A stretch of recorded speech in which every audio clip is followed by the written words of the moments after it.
yang hidup butuhkan sentuhan tanganmu, rasa ini kami berdoa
Desa Tanjung Burung, ya, desa pojok di tempat pemancingan ya, Setiawan ya.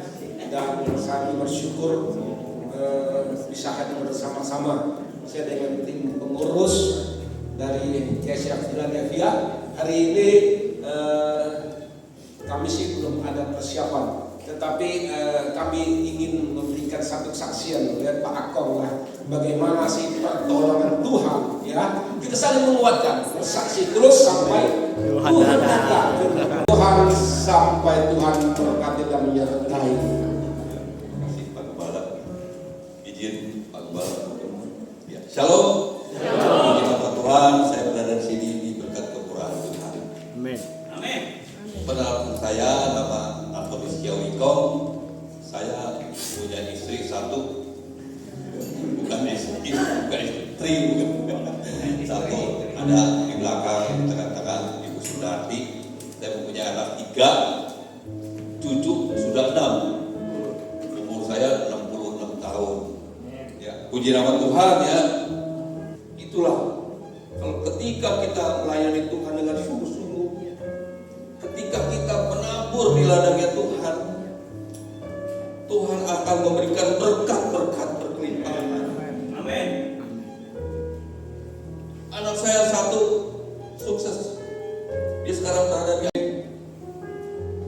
dia tidak melanjutkan ke SMA, tapi langsung ke perguruan tinggi, dan itu kuliahnya di Kanada.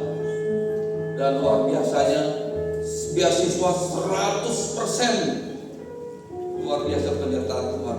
Kok bisa SMP langsung ke kuliah? Tapi memang itu saya memang jenius ya. Tes pulang balik Singapura, Jakarta, Jakarta. Akhirnya lulus di Kanada 3 tahun. Nah, sekarang cucu saya umurnya udah jalan 18 tahun. Sekarang bekerja di Amerika bersama papanya. Dan puji Tuhan anak saya juga sana manajer. Dan anak kedua saya juga sama, berhasil. Dia lulus dari sarjana juga. Dan dia juga seorang manajer. Mantu saya juga manajer. Dan anak ketiga yang luar biasa, yang dirumahkan. Tapi anak saya diterima bekerja di sebuah perusahaan. Kami bersyukur, ini adalah teman lama saya, ya, teman lama saya. Kami pernah melayani bersama-sama di gereja Tanjung Burung ya. Ibu sering waktu itu anak masih kecil-kecil, udah puluhan tahun ya, mungkin 15 tahun ibu ya. Dan kami selalu melayani bersama-sama, bergoncengan motor. Pada saat itu keadaan masih susah, saya juga keadaan juga ya baru lulus tamat SMA ya. Dan Pak Gembala, Pak Effendi ini sudah melayani. Dan kami setiap hari Rabu malam kalau nggak salah ya, bergoncengan, gang kecil, selalu bersama-sama. Saya ujian, Pak Effendi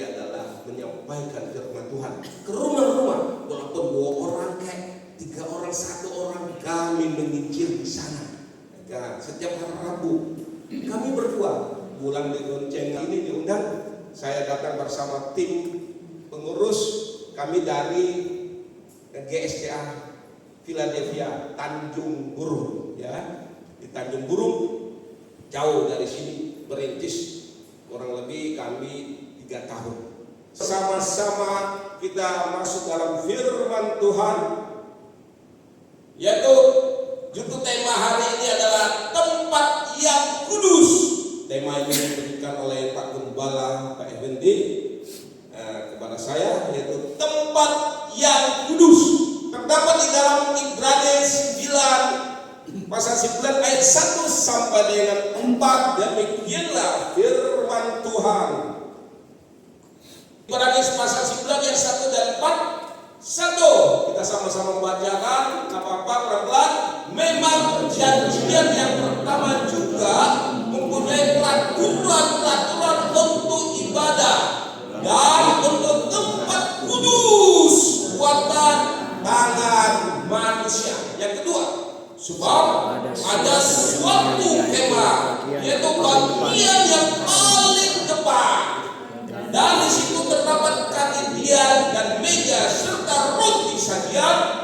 Bagian ini disebut tempat yang kudus. Lihat, tempat yang kudus di sini bertujuan merujuk pada satu tabernakel, yaitu tabur perjanjian, yaitu kemah suci Musa pada saat itu. Kemah suci Musa pada saat bangsa Israel keluar dari Mesir, mereka diperintahkan oleh Tuhan Allah sendiri membuat kemah suci itu. Pada saat itu suku Lewi yang mengurus, membongkar. Pada saat itu mereka, bangsa Israel keluar dari negeri Mesir. Kita tahu bagaimana perbudakan di negeri Mesir, sehingga Tuhan mengirimkan yaitu Musa untuk memimpin bangsa Israel keluar dari negeri Mesir. Ya, Tuhan ingin mereka bebas beribadah di sana. Bapak Ibu saudara-saudara yang dikasihkan itu, mereka berpindah-pindah, berjalan dari suatu tempat ke tempat lain. Mereka harus membangun kemah suci Musa itu. Ya, yang pada saat itu diuruslah. Mereka bangun, pasang dari kain. Bapak Ibu, susah. Selama berapa lama? 40 tahun bernakal. Bapak Ibu yang di dalam perjanjian lama kita inilah mereka bangsa Israel akan masuk di dalam kemah suci ini. Dan di sini juga ada ruangan kudus. Juga di sini ada ruangan maha kudus disimpan di sini. Kalau dilihat sejarahnya rumit, ya. Kalau zaman perjanjian lama itu ada 613 ya itu hukum hari taati. Bisa nggak? Hukum Taurat itu susah. 613 hukum Taurat hari taati. Semuanya tidak ada yang bisa kecuali Yesus sendiri. Bapak Ibu yang dikasih dalam Yesus di sini kita akan pelataran, ruang kudus, ruang maha kudus di sini. Ya, Bapak Ibu yang dikasih, kita naik lagi sedikit. Tolong. Nah, kita bahas kemah suci dibagi menjadi 3 ruangan yang menunjukkan tingkat akses yang berbeda kepada kehadiran Allah. 1, tadi kita sudah bahas, ini adalah pelataran luar atau akses. Semua orang Israel akan bisa masuk ke sini sampai bejana pembasuhan. Mereka tidak bisa lagi masuk ke ruang kudus, ruang maha kudus. Ruang kudus ada imam yang menjaga di situ. Di sini kita lihat semua orang Israel fungsinya adalah mempersembahkan korban bakaran di mezbah sebagai penebusan. Bagaimana pada saat Musa naik di gunung Sinai, pada saat di sana diterima lalu batu 10 perintah Allah. Di situ ada garis. Bangsa Israel jangan lewatin garis itu. Lewat garis itu akibatnya mati. Pelitaran kaki dia ini terbuat dari emas. Ya, mereka harus menjaga pelita ini harus menyala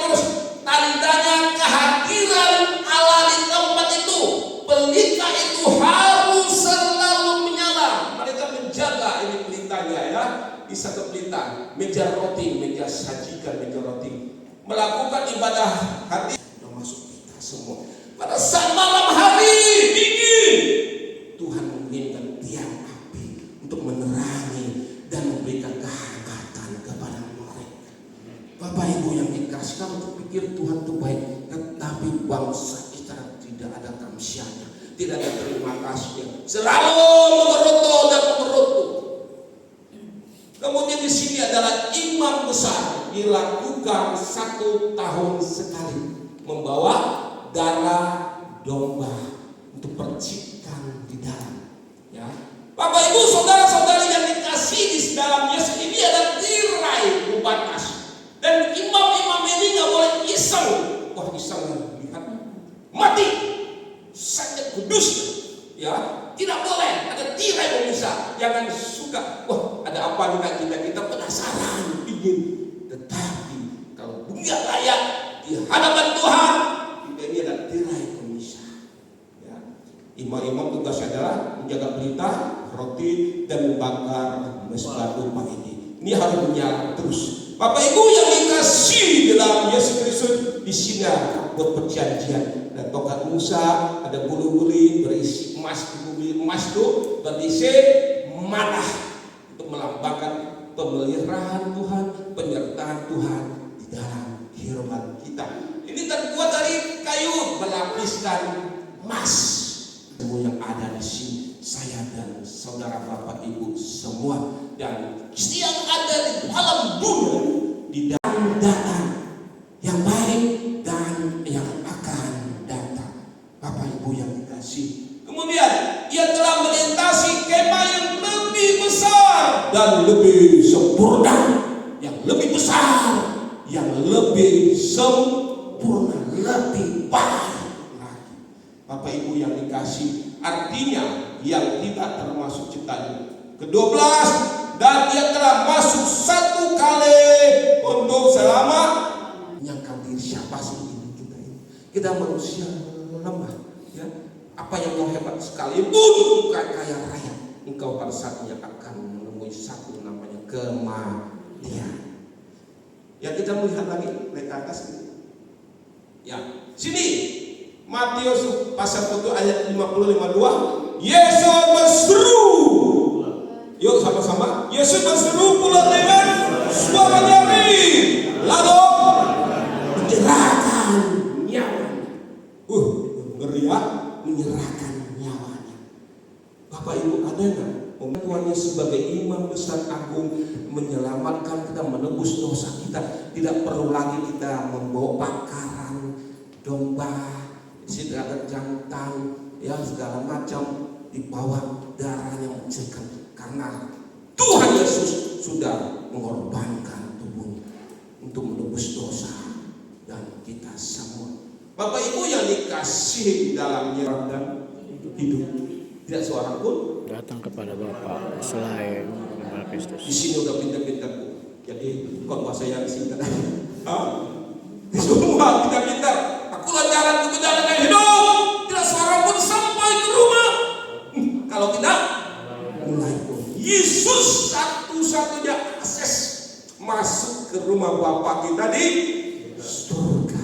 Luar biasa di pengorbanan Yesus. Luar biasa. Kalau kita melihat, merenungkan Tuhan begitu baik. Ya, tidak ada kesalahan. Pilatus sudah melihat tidak salah. Saya tidak bisa menghukum dia. Tetapi luar, salibkan, salibkan. Pilatus bilang tidak menemukan kesalahan.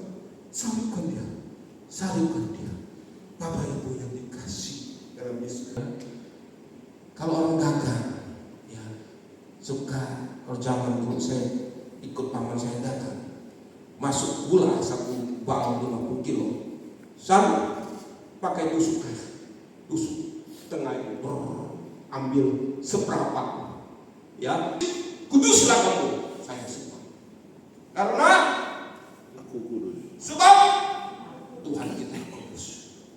Ku mau sepertimu Yesus, disempurnakan selalu. Mau seperti Yesus Dulu dosa rokok dihilangkan satu dosanya, udah kayak tubuh kita baik suci. Pak, firman Tuhan tidak masalah rokok tidak disebut. Tubuhmu adalah baik suci dan engkau mengotor dengan asap-asap di dalamnya. Itu rokok pun udah tandanya.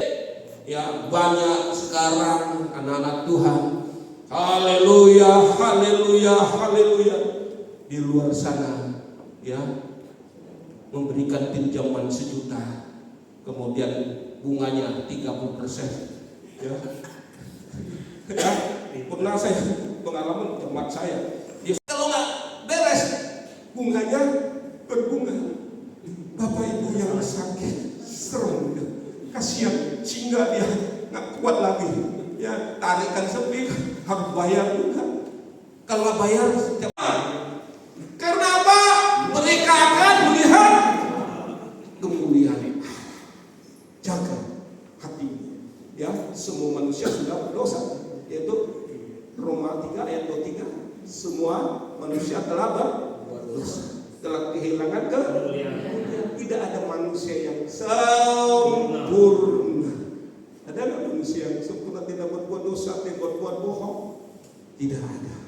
Ya, kita lihat lagi.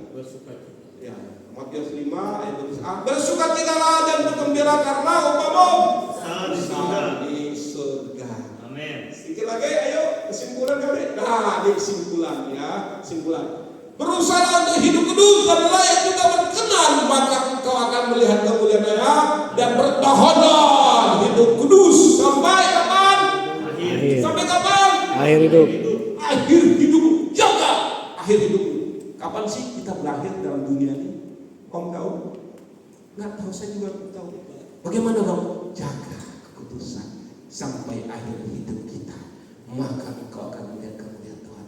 Maka kehidupan kekal janjikan Tuhan engkau akan dikasihkan mahkota kehidupan. Amen. Itu yang kita cari. Mau? Dan Tuhan percuma udah 20 tahun 30 tahun ikut Tuhan, tapi nanti pada hari hanya kita nggak dapat tempat yang kekal. Sayang kan? Kita lihat Matius 7 ayat 13. Kencangan yang berarti sudah selesai. Ya. Bapak Ibu yang dikasihi oleh Yesus Kristus ya, haleluya. Saya minta tolong Pak Afwa akan doakan. Nanti sebelum masuk dalam doa kita naikkan satu pujian. Yuk semua pemain musik.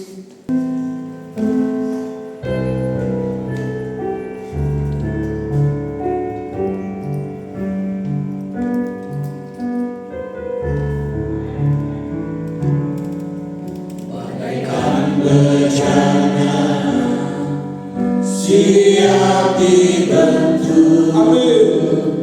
Demikian hidupku, bilanganmu terlalu berapa kuasa Rohmu, ku dibaharui selalu.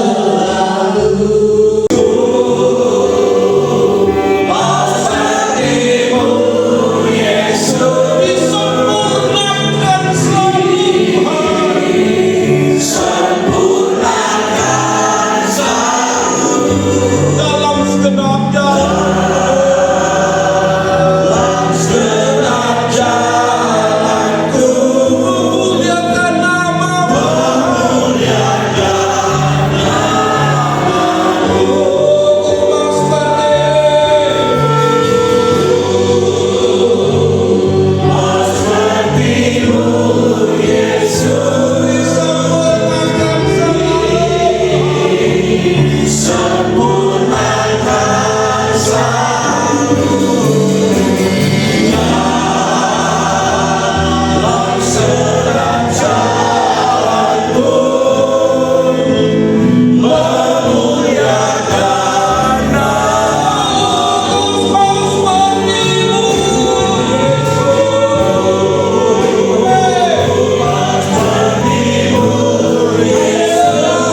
Tuhan, hidup berkenan kepada Tuhan, sebab Kau Allah yang kudus. Tanpa kekudusan kami tidak bisa bertemu dan bertemu dengan Tuhan. Oleh sebab itu biar firman Tuhan pada pakai dengan luar biasa, terus urapi hikmat dan otoritas Allah selalu ada bersama dengan hamba. Berkati kesehatan, kekuatan, bahkan usaha pekerjaan keluarganya kami serahkan ke dalam tangan Tuhan. Biarlah Bapa, setiap jemaat Tuhan yang hadir pada pagi hari ini, kami percaya Tuhan juga sudah memberkati kami. Kami syukuri untuk segala kebaikan Tuhan.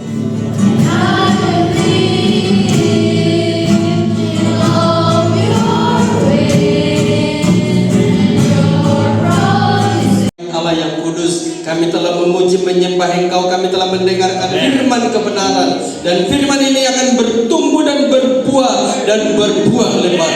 Dan Tuhan memberkati hamba-hamba Kinsan yang telah menyampaikan isi hati. Tuhan berkati seluruh keluarga, seluruh staf pelayanan, bahkan gereja yang berbirintis Tuhan di Philadelphia. Tuhan anugerah rahmat Allah berlimpah-limpah bagi mereka. Dan pada pagi hari ini kami Bapak Ibu saudara-saudara sekalian membawa berkat dari Allah Bapa, cinta kasih dari Tuhan kita Yesus Kristus, dan persekutuan Roh Kudus menyertai saudara-saudara sekalian mulai hari ini sampai